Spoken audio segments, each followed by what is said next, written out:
ketika asik tidur capek mungkin. Itu ada malaikat yang memiliki tugas khusus untuk membangunkan orang yang membaca 4 ayat itu. Sehingga dibangunkan ketika sudah waktu-waktu istijabah. Epa kacapok, epa melo bakto istijabah. Sehingga menjadi orang yang spesial di hadapan Allah Subhanahu wa taala.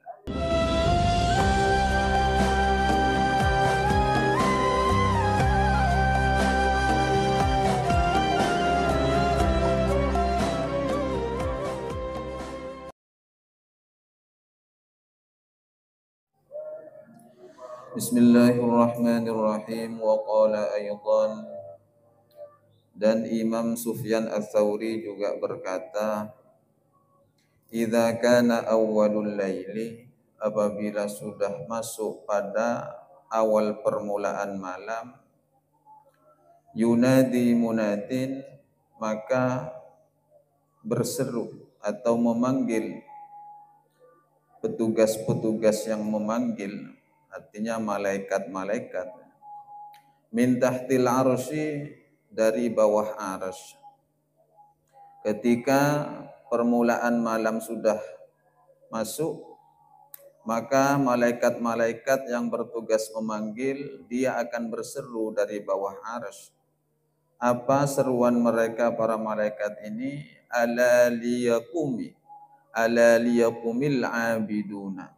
Ala, ingatlah, liyaqumil abiduna, hendaknya melaksanakan siapa ahli ibadah. Ini sebagai bentuk peringatan.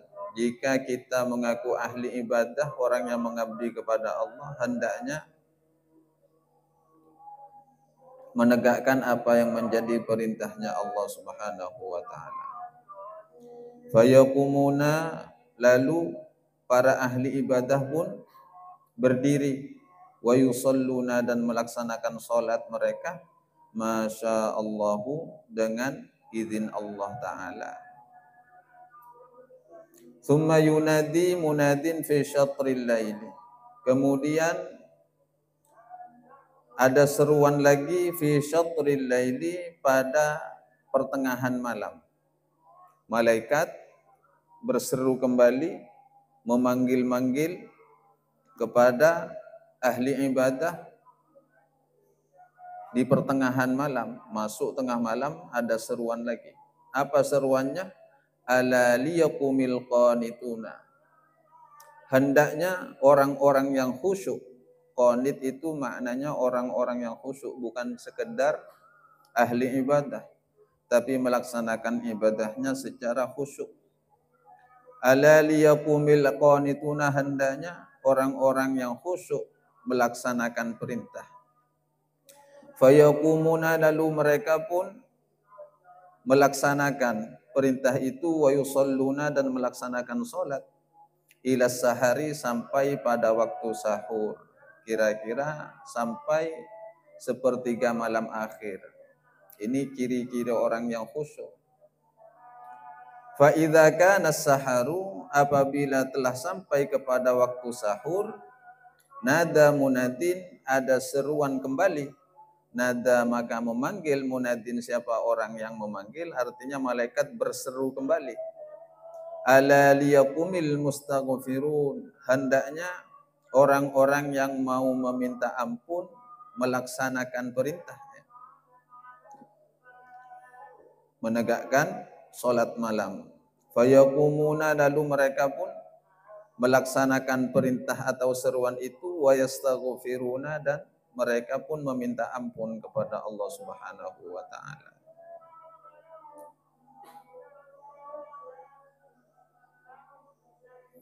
Jadi malam itu dibagi menjadi 3 bagian. Bagian pertama ketika awal masuk waktu malam, malaikat pun berseru kepada para ahli ibadah agar menegakkan segala perintah Allah Subhanahu wa taala. Pada pertengahan malam, malaikat pun kembali berseru agar orang-orang yang khusyuk melaksanakan perintah Allah taala.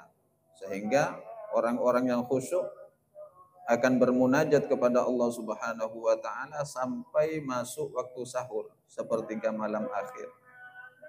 Apabila sudah masuk waktu sahur, maka malaikat berseru kembali agar orang-orang yang ingin diampuni dosa-dosanya oleh Allah Subhanahu wa taala hendaknya segera memohon kepada Allah.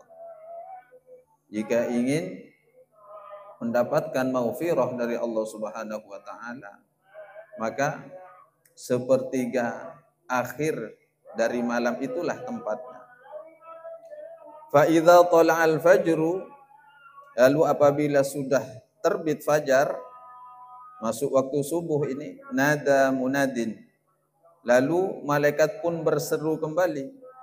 Apa seruan malaikat itu? Ala, ingatlah, liyaqumil ghafilun, bangkitlah kalian wahai orang-orang yang lalai, karena terlalu asyik dalam buayan mimpi, di dalam alam-alam tidur mereka. Sehingga malaikat pun berseru agar orang-orang yang asyik maksyuk di dalam mimpinya bangkit untuk segera bermunajat, menghadap, melaksanakan perintah Allah Subhanahu wa taala. Namun sesi yang akhir ini dianggap ke dalam golongannya orang-orang yang lalai. Walaupun sholat subuh dilaksanakan, tapi masuk dalam kategori orang yang lalai. Fayakumuna, lalu mereka pun bangkit. Min furushihim, dari tempat-tempat tidur mereka. Kal mauta, laksana orang yang dibangkitkan dari kematian. Kal mauta, laksana orang mati, nusiru, yang dibangkitkan mereka, min kuburihim, dari kuburan mereka.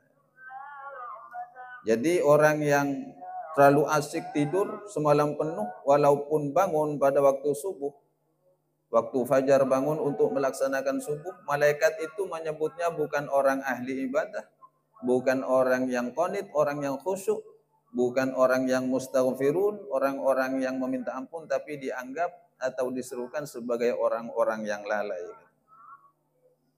Tapi itu masih bagus walaupun lalai. Lalai tapi menuju tazkirah, mengingat kembali bahwa kehidupan dunia fungsinya adalah mengabdi kepada Allah Subhanahu wa taala. Banyak nikmat yang diterima dari Allah Subhanahu wa taala, tapi banyak syukur yang tidak teruntai kepada Allah Subhanahu wa taala. Maka tugasnya malaikat itu berseru kepada penduduk bumi, kepada makhluk-makhluk Allah taala, agar mereka tidak menjadi orang-orang yang lalai. Ada alarmnya malaikat ini. Ada alarm. Ketika malaikat berseru, maka alarm yang turun ke dunia ini berupa kokokan ayam itu yang saling sahut menyahut, saling bergilir sahutan kokok ayam.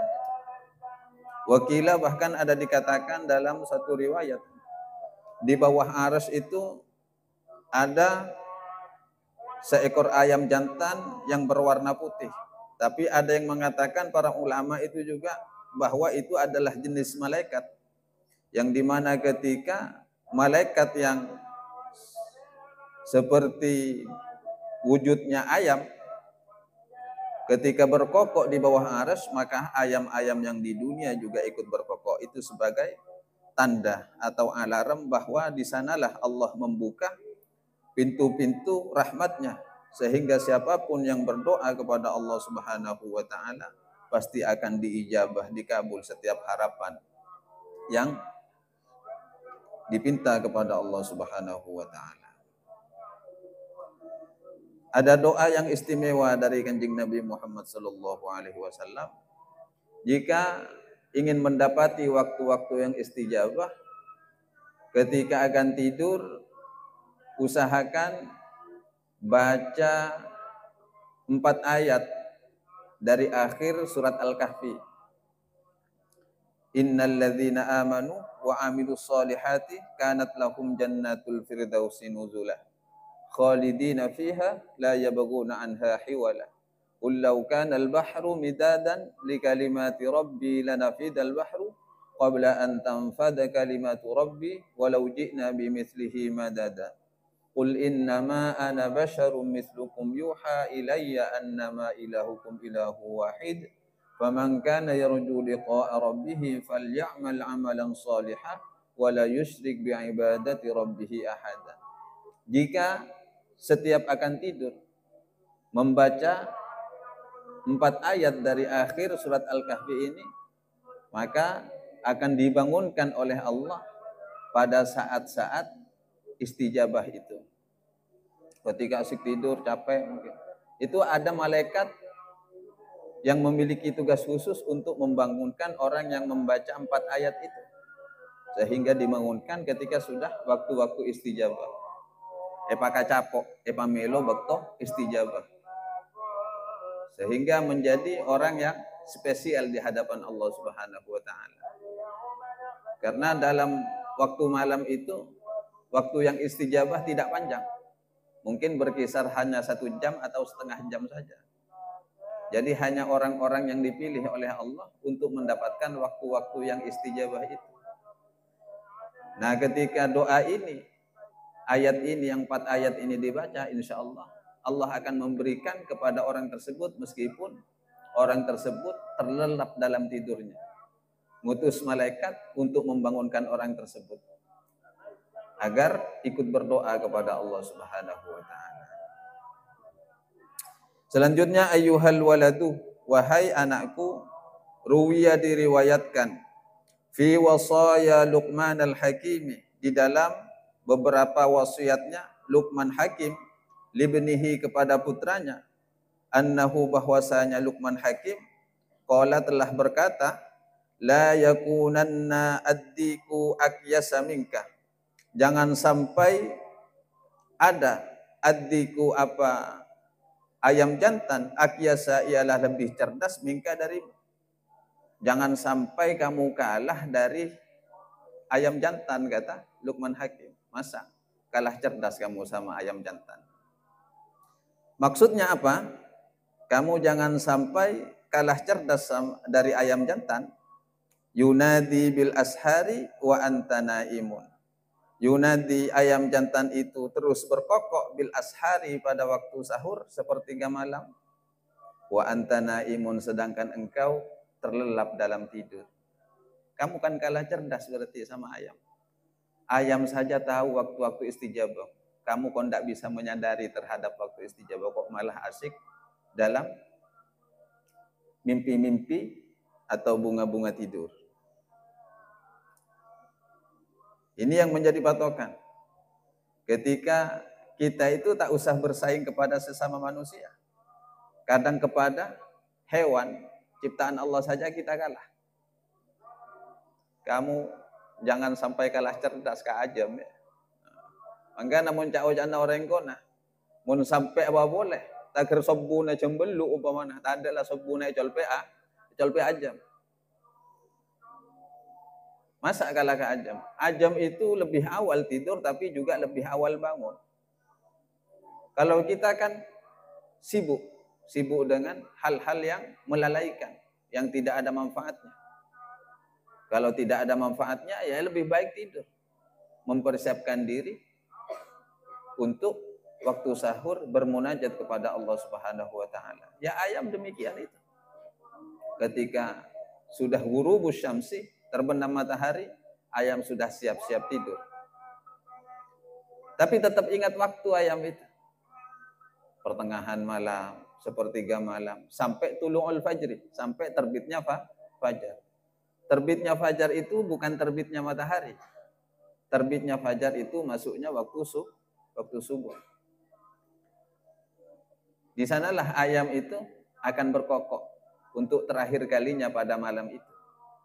Sebagai tanda bahwa malaikat rahmat sudah kembali naik, membawa dan menghaturkan apa yang ia catat kepada Allah Subhanahu wa taala pada malam itu. Entah pada waktu subuh kokoknya ayam itu memberi peringatan atau menertawakan kita. Saya tidak paham itu. Kadang gelek-gelek kan, bisa jadi. Tak ada bentelat lah. Tak milo rahmat Allah. Dalam malam ini tak milo rahmat Allah. Malaikat rahmat sudah naik. Catatan-catatan sudah ditutup. Dengan pintu keistijabahan Allah sudah ditutup. Atau memperingatkan kembali kepada kita agar malam berikutnya jangan sampai lalai ketika Allah memberikan kesempatan, pintu-pintu istijabah, pintu-pintu rahmat itu dibuka oleh Allah Subhanahu wa taala. Walaqad ahsana man qala syi'ran, dan sungguh indah man qala syi'ran, atau sungguh betul, sungguh benar man siapa orang qala yang telah menguntai syi'ran kepada sebuah syair. Apa syairnya? Laqad hatafat fi junhi lailin hamamatun ala fananin wahnan wa inni lanaimun. Laqad hatafat, sungguh telah berkicau, fi junhi lailin, di pertengahan malam, hamamatun, apa, seekor burung merpati, ala fananin, yang bertengger di atas ranting, wahnan, dengan suara lemah, wa inni lanaimun, sedangkan aku terbuai terlelap dalam tidur. Kadzabtu, sungguh aku berbohong, wa baitillah, demi Ka'bah, demi Ka'batullah. Lau kuntu asyiqan, seandainya pun aku betul-betul mengaku rindu kepada Allah, lama sabaktani bil buka'il hamaimu, niscaya tangisanku tidak akan pernah didahului oleh seekor merpati. Jika kita mengaku rindu kepada Allah, kenapa tangisan kita kok didahului merpati? Kan berarti sungguh dusta pengakuan cinta kita kepada Allah Subhanahu wa taala. Wa az'umu anni haimun du sababatin li rabbi fala abki wa tabkil bahaimu. Wa az'umu, sungguh aku menyangka, sungguh aku menduga, anni haimun, sesungguhnya gelisahku ini, du sababatin, karena didasari rasa cinta li Rabbi, kepada Tuhanku. Namun nyatanya fala abki, aku tidak bisa menangis, wa tabkil bahaimu, ketika hewan-hewan yang lain menangis kepada Allah Subhanahu wa taala. Gelisah apakah karena cinta? Tapi bukti dari cinta itu ketika air mata tidak bisa menangis, namun ketika hewan-hewan yang lain menangis kepada Allah Subhanahu wa taala. Ternyata gelisah itu bukan gelisah rindu kepada Allah, tapi gelisah ambisi atau karena hati yang kering kerontang jauh dari rahmatnya Allah Subhanahu wa taala. Hati yang lembut itu mudah menangis.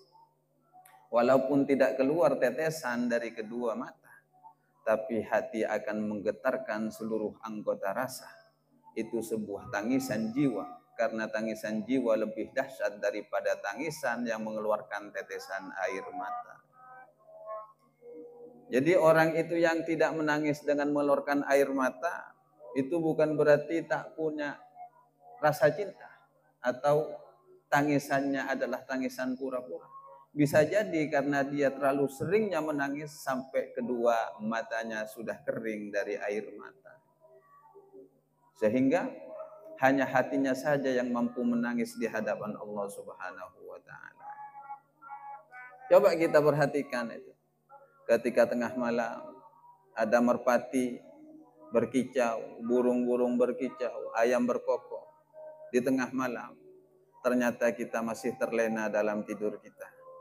Padahal kicauan mereka, kokon ayam-ayam itu adalah sebuah ungkapan munajat kepada Allah Subhanahu wa taala.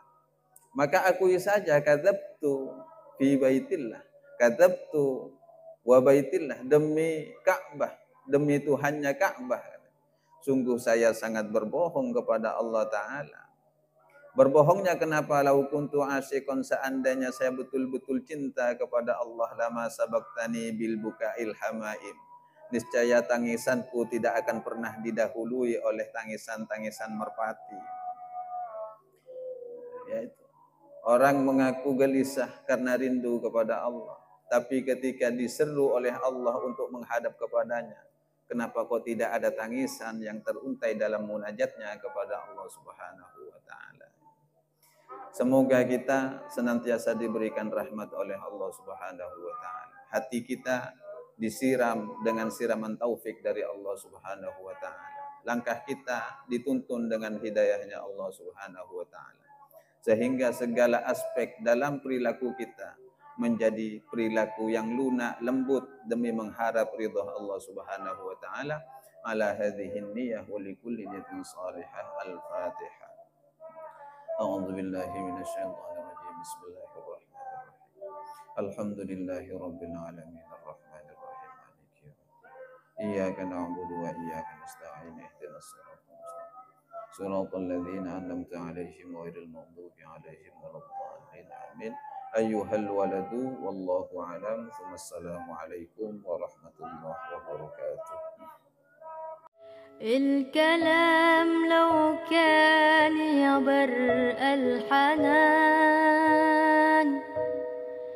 كنت قلت إني بحبك من زمان. الكلام لو كان يبرق الحنان